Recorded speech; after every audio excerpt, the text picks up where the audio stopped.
For 33 years, the screams of thousands of eager Halloween Horror Nights guests have been collected within the shadowy depths of Universal Orlando Resort.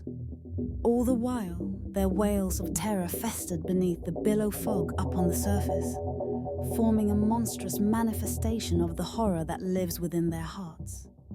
An evil overgrowth that would spread its hellish grasp throughout every crevice of the park's underbelly. As the overgrowth expanded in size, its beating heart ripped a tear between our world and the vast universe of horrors that exists beyond our own. Within that universe are two distinct realms. One, fueled by physical pain, while the other is plagued by psychological torment. At the helm of these worlds are two entities, SINIST3R and SURR3AL, who each embody the hellscapes they stand guard for. Welcome to Halloween Horror Nights 33 at Universal Orlando Resort.